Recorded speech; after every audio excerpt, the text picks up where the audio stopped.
parents promised to help with surgery, then use the money for my brother's wedding venue instead. They said. Handled. So I trusted them. Instead, they handed my recovery fund to Nate, for imported chairs and drone photography. I didn't yell. I imst. And then I attended the wedding in silence, wearing the suit they didn't pay for. Hi, I'm Henry, 32, and the moment I set down my fork at that family dinner, something ancient in me finally stood up. The dining room looked exactly the same as when I was 16 and trying not to exist too loud, same floral centerpiece, same roast chicken that's been dry since 2004, same casual hierarchy with my brother Nate and his fiancée beaming like prom royalty at the head of the table. It had been months since I showed up to a family night. I wasn't avoiding them exactly, I just worked 24-hour shifts as a firefighter. When your job involves running into burning buildings, your off time is sacred. It's gym, laundry, and sleep. Maybe a game night with my buddy Diego if I can stay awake past 9 p.m. That's it. But when mom texts, family night, everyone, with no emoji, it might as well come certified mail. So I went. Limped technically. My knee's been busted since I fell through a stairwell landing mid-call, shielding a rookie from the fall. Snapped the ACL clean. Surgery was the only option unless I wanted to walk with a limp and desk duty for the rest of my career. I'm not built for desks. So when mom said, "Of course we'll help with the gap," I believed her. The department covered most of the costs, but the specialist, this guy who's basically the ACL whisperer, was out of network. That invoice? Just under $32,000. Mom said, "Don't worry. Family helps." So when she smiled at dinner and said, "We used the money for Nate's wedding instead," my world tilted. Nate needed $50,000 for a venue. That's what they said. He needed the bar, the flower wall, the imported chairs from Italy, and apparently my knee was the down payment. I said nothing at first. Just set my fork down. Let the silence stretch long enough that even my aunt, who once ignored a kitchen fire because she was too invested in charades, stopped chewing.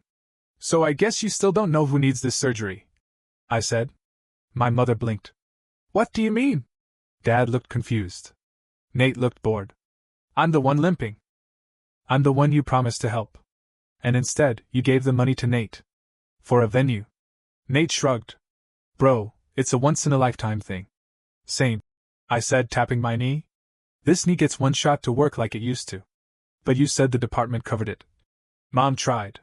"Mostly," I said. "Not all. They had the invoice. They had the numbers. They said handled, her exact word. I had the text saved. It was a timing issue." Dad muttered. "The venue offered a deal if we paid early. It was smart money." Smart money. That's what he called rerouting a promised medical fund to a signature cocktail bar. "It's not personal, Henry," Mom said, voice light and tight. "Right," I said. "It's never personal when it's me." That's when Nate's fiancée giggled. Not loudly. Just a polite little hiccup of superiority. That was the moment. Not the check. Not the bar tab. That laugh. Like my health was a spreadsheet inconvenience, and they'd already budgeted for the celebration. So I stood up. They thought I was going to leave. But no. I opened my phone and pulled up the screenshots. The invoice. The text from Mom that said, handled. The wire transfer receipt I had to make myself. The current balance in my savings, a number so low it made me physically nauseous. I showed it to Dad. "This is what you cost me," I said. So Nate could have signature drinks and a drone photographer. My voice didn't shake. Because it wasn't anger. It was precision. Nate said something like, "You're making a scene." I said, "I'm making a ledger." And I pulled a piece of paper from my pocket, printed last night after I looked at my bank balance too long and decided I wasn't going to let them pretend this was normal. It said, amount owed, $31,800. Payment due Friday. Payment method, wire or cashier's check. Late fee, 5% monthly. Mom gasped like I'd slapped her. Dad looked like someone had just suggested tax season come twice a year. "You're joking," he said. "No," I said. "I'm done being the silent one who lets you spend me." Then I sat back down and cut another piece of dried chicken. Because I wasn't the one interrupting dinner. They were. They just didn't know it yet. You know what happens after you drop a bomb in a family dinner? Nothing. At first. That's the part people don't tell you. It's not fireworks and dramatic exits. It's napkins getting folded with a little more force. It's the sound of utensils tapping glassware. It's silence soaked in disbelief, like everyone's waiting for the punchline. Mom was the first to crack. You're really going to bill your own parents? No, I said. I'm billing the people who promised to help with surgery and instead bought Nate a party. Dad leaned back in his chair. You could have come to us about this privately. I did, I said. You just didn't think I'd ever follow up. He didn't like that. He's the kind of man who says, "We're not made of money," while moving stocks from one fund to another. Who lectures about responsibility while bailing Nate out of another financial disaster disguised as ambition. Meanwhile, I've spent the last decade dragging myself up a ladder, literally and metaphorically, trying to stay useful, stay low maintenance, stay out of the way. I've replaced their roof. I've winterized their pipes. I've taken Nate's car to the mechanic at 6 a.m., more times than I've taken my own. Because in our family, good son means quiet provider. Well, quiet was off the menu. Nate sipped his wine, then looked at me with that smirk he's been perfecting since middle school. So what, you want me to cut the guest list? Cancel the taco truck? You'd rather hobble around than let people have a nice day? I turned my chair toward him. You think this is about tacos? No, he said. It's about being dramatic. It's a knee, Henry. It's not cancer. I stared at him so long the smirk started to twitch. It's not a knee, I said. It's the last time I get to walk into a fire with both legs under me. It's my job. My future. It's the body I live in, Nate. He rolled his eyes. That's when Billy, my husband, put his fork down. Billy doesn't usually speak in these moments. He's kind. Observant. He's learned to be Switzerland at family dinners. But not this time. Do you have any idea what this man's done to keep your family running? He asked, looking around the table. Because I've got spreadsheets. I've got receipts. I've got every Friday night we didn't go out because Henry was wiring money to your emergencies. Mom's mouth opened. Billy. No, he said, voice steady. You don't get to spend him like a credit card and then act offended when he sends you the bill. That shut everyone up. For 10 full seconds, you could hear the wall clock ticking. Then Aunt Mary muttered, This isn't how family's supposed to act. I turned to her. Exactly. That's when I realized something. They weren't shocked by the numbers. They were shocked I said them out loud. That I dared to make it real. They're used to family being this soft-spoken shame spiral where you don't rock the boat, even when you're the one drowning. So I stood again. I love you, I said. All of you. But love doesn't mean limping for the rest of my life so Nate can have signature cocktails. Love doesn't mean going broke so Dad can say handled and mean, you'll take care of it. You're turning your back on us, Mom whispered. No, I said. I'm facing you. Maybe for the first time. Then I walked out. Nobody followed. And that told me everything I needed to know. 3 days later, I got a Venmo request from Nate for half a suit rental. Not kidding. $87.50. No message, no context, just groomsman tux. I stared at my screen like it had just insulted me in Morse code. Then I laughed out loud, not because it was funny, but because my knee twinged at that exact moment, and it felt like the universe elbowing me in the ribs and whispering, See? This is who you're dealing with. I declined the request. Then I texted Mom and Dad. Reminder, payment due by Friday. Surgery invoice attached. Amount, $31,800. Method, wire or cashier's check. Late fee starts Saturday. Thanks. No response. Until that night. Family group chat lit up like a fireworks finale. Mom. Can't believe you do this over money. Dad. So cold. This isn't how we raised you. Nate. Bro, this is psychotic. Do you want me to cancel my wedding? Is that what this is? I replied with a single message. If your wedding depends on stealing from my surgery fund, you should cancel it. Billy and I spent that evening reviewing our finances. We weren't broke. But I had drained every backup reserve I'd spent the last 10 years building. My knee surgery had taken half. The other half had gone to cover time off work during recovery. I was cleared to return in 3 weeks. But if anything went wrong, I'd be staring at unpaid bills and physical therapy I couldn't afford. I built my whole life around being stable. Being the guy you could count on. Now I had just enough left in the tank to count on myself, barely.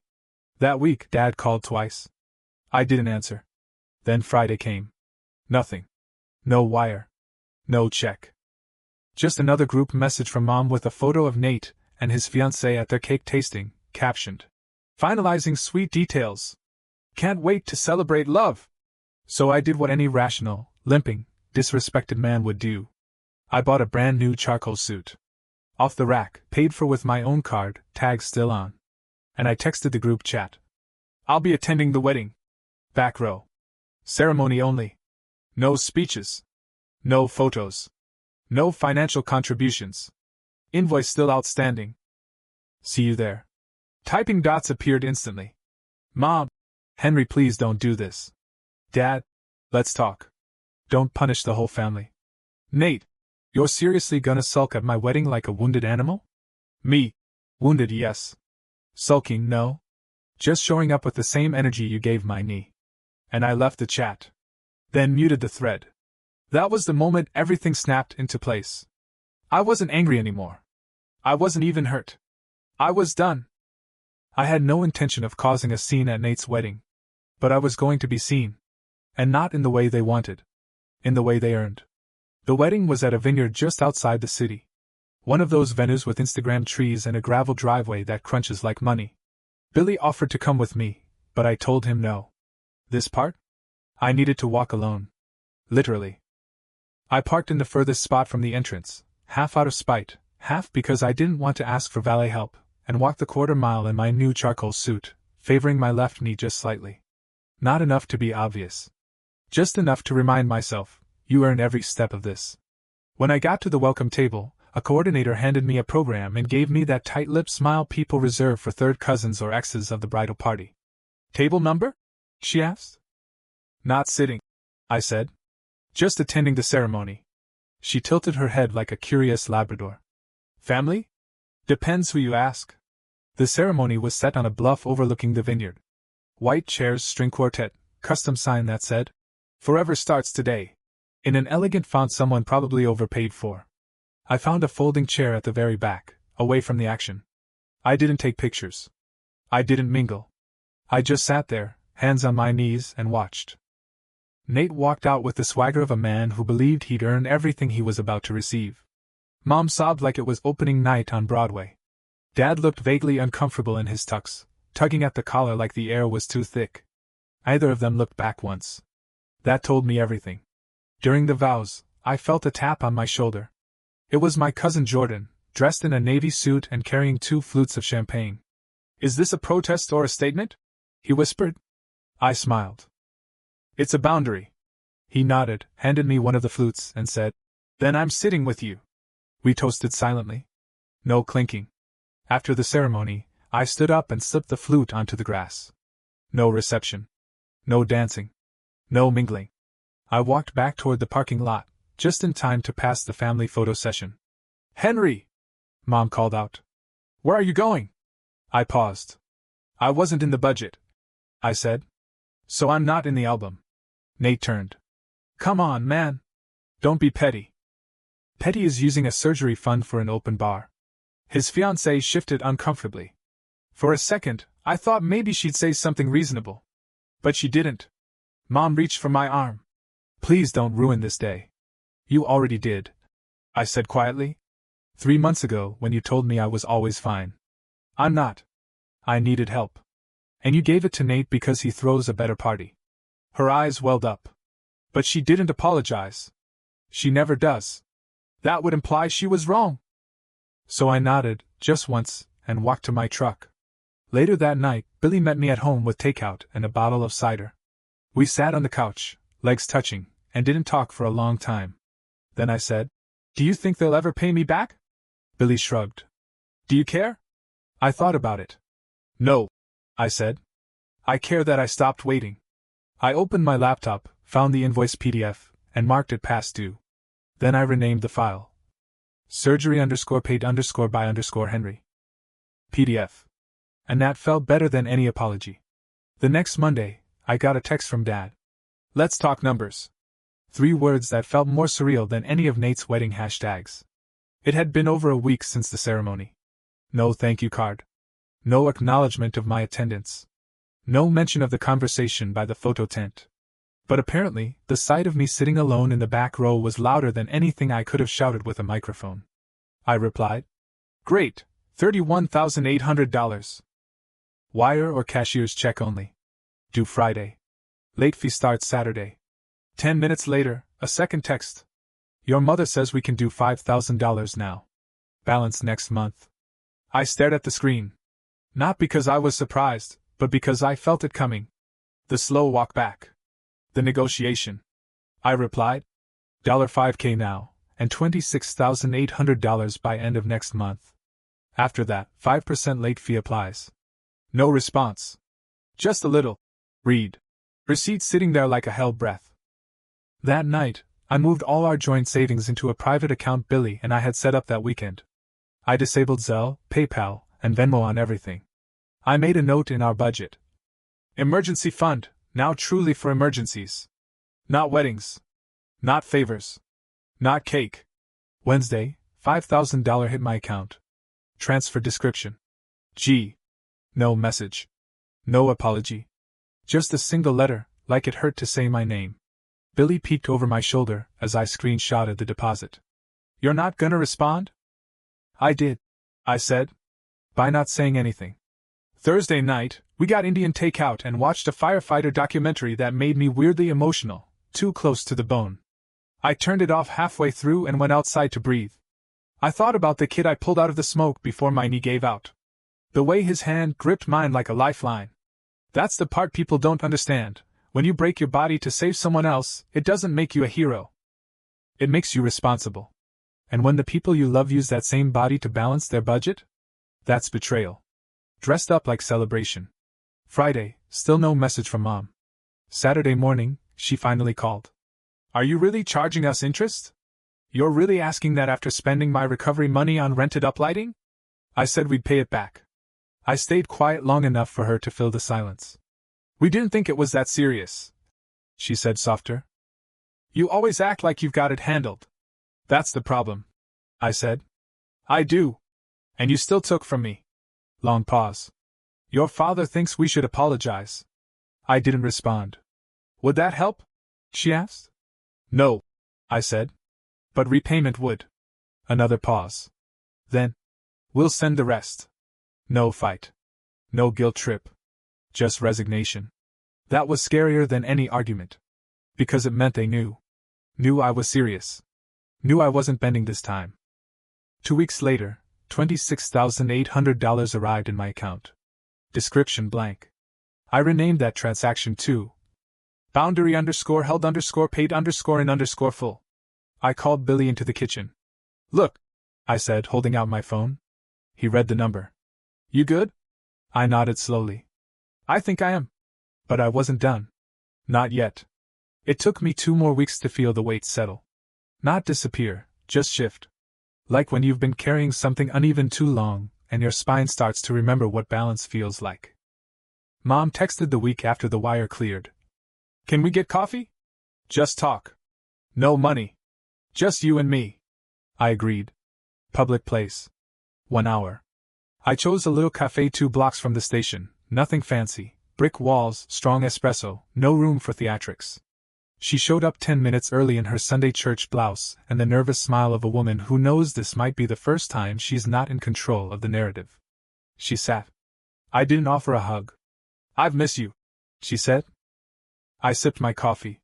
"You had me. You spent me." She flinched. "I didn't know it would hurt you this much," she said. "I thought, you're the strong one." "That's not a compliment," I said. "It's a justification. For why you thought it was okay." Her fingers twisted the coffee sleeve. "We didn't mean to pick Nate over you. You didn't have to mean it. You just did it." She nodded. Quietly. For once, she didn't try to spin it. "We thought you'd be fine," she said. "That's the truth. You always are. And Nate, he always needs. That's why he gets," I said. "And I give." She looked up. Eyes glassy, not with guilt, just exhaustion. "I raised you to be generous," she said. "And you spent me like a trust fund," I replied. "You never taught me to say no." Silence. "I'm saying it now," She nodded again, slower this time. I believe you. We didn't hug when we left. That felt honest. And weirdly, merciful. Back at the station that night, I found a manila envelope in my locker. No name, no note. Inside, a printed copy of my surgery invoice, now stamped in red, paid in full. One of the guys must have printed it. I hung it up like a joke, but left it there like a trophy. Because here's the truth no one tells you: healing doesn't happen when the money lands. It happens when you stop apologizing for needing it in the first place. 3 months later, I passed my department's fitness test with 2 minutes to spare. My PT high-fived me so hard I almost retore something. I went home that night and tossed my old brace in the back of the closet. Not to forget, just to retire it. At the next family dinner, I wore that same charcoal suit, cleaned, pressed, tags removed. Nate said, looking sharp. Like nothing had happened. I smiled. I pay for sharp. We didn't talk about the invoice. Or the wedding. Or the transfer. We didn't have to. Later, as we cleared plates, Nate asked, "How's the knee?" "Strong," I said. "Held up." He nodded, almost respectful. And that was enough. I drove home in silence, windows down, breeze hitting just right. When I parked, Billy met me at the door. "How was it?" I leaned in and kissed him. "I kept my seat," I said. He grinned. "Front row?" "No," I said. "Right where I wanted to be." And for the first time in years, that was enough.